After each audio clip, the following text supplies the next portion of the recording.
Brian, tu le sais, nous sommes restés en Indonésie, mais sais-tu que ce pays est le seul de toute l'Asie à être traversé par l'équateur? Rappelle-toi, nous en avions parlé lorsque nous étions en Nouvelle-Calédonie.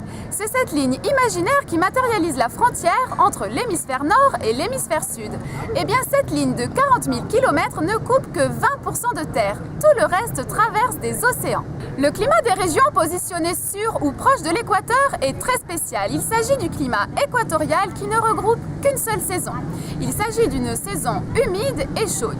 En effet, la température moyenne avoisine les 27 degrés et reste constante toute l'année. Quant aux pluies, elles sont quasi quotidiennes et gagnent en vigueur à l'approche des équinoxes. Je t'entends déjà demander ce qu'est une équinoxe. Eh bien, c'est lorsque le soleil est exactement positionné au-dessus de l'équateur.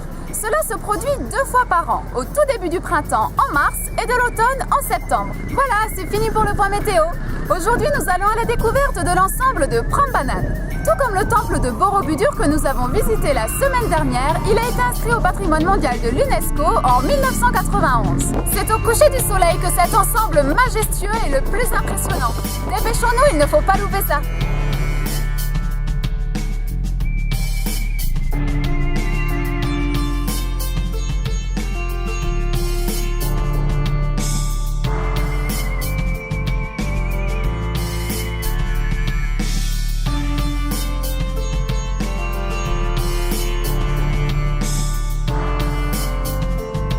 L'ensemble de Prambanan est un temple hindouiste qui a été construit au IXe siècle.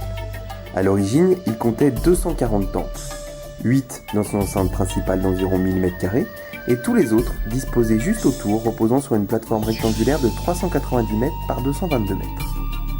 Il s'agit tout simplement du plus grand complexe sacré de l'île de Java.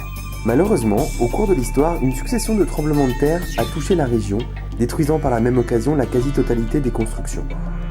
Aujourd'hui, grâce à un programme de rénovation, le site offre à ses visiteurs la possibilité de contempler les 8 édifices principaux. Les pierres d'origine sont facilement identifiables car elles sont toutes ornées de gravures qui illustrent les fondamentaux de base de l'hindouisme. La particularité de l'ensemble de Prambanan est qu'il est totalement dédié au dieu Shiva, ce qui en fait le plus grand ensemble shivaïste d'Indonésie. Je pense que je viens de prononcer un mot inconnu pour certains. Alors, précisons ce qu'est le shivaïsme. Il s'agit d'un courant de l'hindouisme dont la particularité est de vénérer le dieu Shiva, qui est considéré comme un être suprême. À l'époque, les fidèles ont voulu lui rendre hommage en édifiant ce monument. Ainsi, le temple le plus majestueux lui est totalement dédié, alors que les temples en l'honneur des 2 autres divinités hindoues, Vishnu et Brahma, sont plus modestes. Voilà, la nuit est en train de tomber et notre visite s'achève ici. La prochaine fois, nous serons en Chine. Et concernant le lieu de notre rendez-vous, eh bien, ce sera une surprise. Allez, à la semaine prochaine!